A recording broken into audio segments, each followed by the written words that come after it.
Kisah kelahiran Yesus dalam Bible sering dipersoalkan dari sisi logika dan konsistensi. Misalnya, yang paling tidak masuk akal adalah gagasan sensus Romawi yang mewajibkan semua orang kembali ke kota leluhur, seperti diceritakan dalam Gospel Lukas, tidak sesuai dengan praktik administratif Romawi yang dikenal, karena sensus biasanya dilakukan di tempat tinggal, bukan asal nenek moyang berabad-abad. Bahkan leluhur Yusuf adalah Daud yang sudah lebih dari 1000 tahun sebelumnya. Selain itu, kondisi Maria yang melahirkan di palungan, yaitu tempat hewan, menimbulkan pertanyaan medis, sebab lingkungan tersebut kotor, berisiko infeksi, dan tidak layak bagi persalinan, apalagi tanpa bantuan tenaga medis. Perbedaan narasi antara Matius dan Lukas juga mencolok.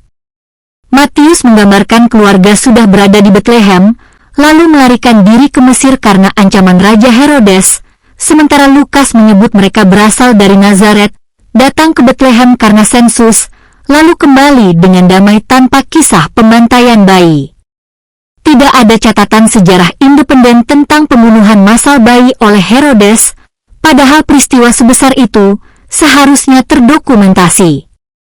Inkonsistensi ini membuat kisah kelahiran Yesus versi Bible tidak logis dan dipahami sebagai laporan sejarah yang seragam dan lebih tampak sebagai narasi teologis dengan tujuan tertentu.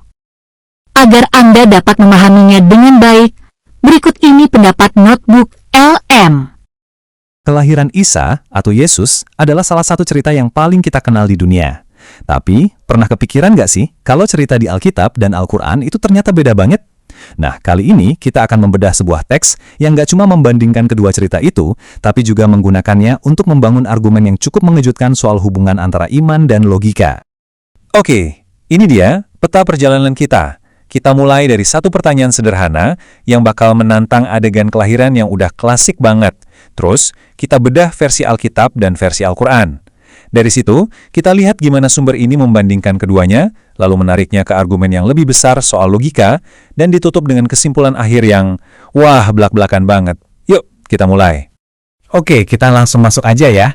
Jadi sumber yang kita bahas ini mulainya unik. Dia nggak langsung ngasih pernyataan, tapi justru ngasih satu pertanyaan. Pertanyaan yang tujuannya itu buat bikin kita mikir ulang soal sebuah gambaran yang udah nempel banget di kepala kita semua. Dan pertanyaannya adalah ini, apa benar Isa itu lahir di dalam palungan? Kelihatannya simpel kan? Tapi justru pertanyaan inilah menurut sumber kita yang jadi kunci buat ngebuka semua perdebatan ini. Pertama, kita lihat dulu gimana sumber ini membedah Injil. Fokusnya tuh bukan cuma di apa yang tertulis, tapi, dan ini nih yang bikin menarik, justru di apa yang nggak tertulis. Tepatnya, soal di mana sih sebenarnya lokasi kelahiran Isa itu. Nah, ayat ini nih, dari Injil Lukas yang jadi landasan cerita Natal yang kita semua tahu. Tapi sumber kita ini ngajak kita buat merhatiin kata-katanya baik-baik, terutama frasa kuncinya, membaringkannya di dalam palungan. Nah, jadi poin penting yang diangkat sumber ini adalah teksnya itu nggak bilang secara jelas kalau proses lahirannya terjadi di palungan. Cuma dibilang kalau bayi Isa itu diletakkan di situ setelah lahir.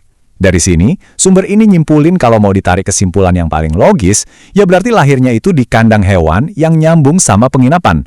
Sebuah tempat yang, ya bayangin aja, pasti nggak higienis kan? Buat nguatin argumennya, sumber ini juga ngelihat Injil yang lain. Katanya nih, Injil Matius itu lebih fokus ke keajaiban kelahiran dari perawan. Terus Injil Yohanes lebih ke teologinya, soal firman jadi manusia. Jadi, kesimpulannya, menurut sumber ini, cerita di Alkitab soal lokasi kelahiran itu cuma tersirat, nggak ada pernyataan yang lugas dan jelas. Oke, sekarang kita pindah. Sumber ini kemudian nunjukin cerita yang ada di Al-Quran. Dan ini disajikan benar-benar sebagai tandingannya. Kontras banget sama apa yang tadi kita lihat dari analisis Alkitab. Dan ini dia ayat yang jadi sorotan dari Al-Quran. Sumber kita langsung nunjukin bedanya. Kalau tadi lokasinya cuma tersirat, ayat dari surat Maryam ini katanya ngasih lokasi fisik yang spesifik banget, pangkal pohon kurma. Jadi gambaran yang dikasih di sini menurut sumber ini ya, benar-benar beda jauh. Maryam digambarkan lagi sendirian di tempat yang terpencil, di alam terbuka, sambil bersandar di pohon pas proses melahirkan. Nah, detail deskriptif kayak gini menurut sumbernya, gak ada di cerita Injil. Nah, di bagian inilah sumber kita mulai head to head. Keduanya dibandingin langsung. Tujuannya buat ngelakuin apa yang dia sebut sebagai uji logika kedua cerita ini. Tabel ini ngerangkum perbandingan versi sumbernya ya. Jadi dari sisi lokasi, kebersihan, sampai kebutuhan si ibu, sumber ini berpendapat kalau versi Al-Quran itu nyajin skenario yang lebih logis dan praktis. Dia nunjukin gimana kebutuhan Maryam itu dipenuhi secara ajaib di cerita itu. Sementara di versi Injil, menurut dia hal-hal kayak gini tuh nggak disebutin.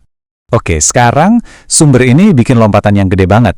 Pakai perbandingan tadi sebagai dasarnya, dia pindah dari cerita kelahiran ke argumen filosofis yang jauh lebih luas, yaitu soal hubungan antara iman dan akal sehat. Nah, ini dia ide utamanya, iman itu nggak seharusnya kebal sama logika.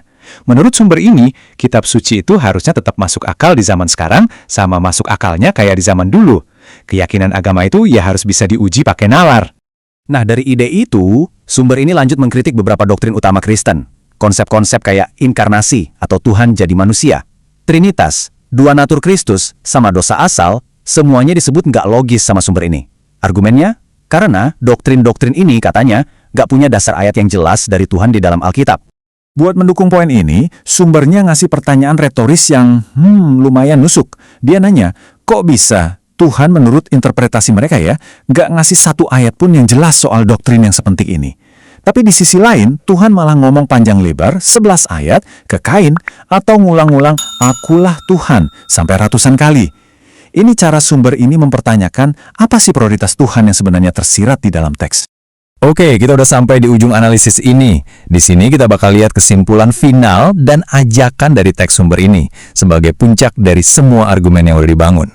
Dan ini dia pernyataan penutupnya yang benar-benar tegas. Setelah ngebangun argumen dari cerita kelahiran sampai kritik doktrin, sumber ini nyimpulin secara langsung bahwa berdasarkan analisis logis yang udah dipaparkan, memilih Islam itu adalah satu-satunya pilihan rasional.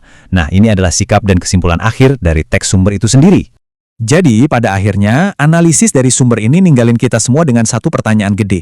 Emangnya iman dan logika itu harus selalu sejalan? Dan apa iya, nalar manusia itu jadi satu-satunya tolok ukur buat kebenaran spiritual?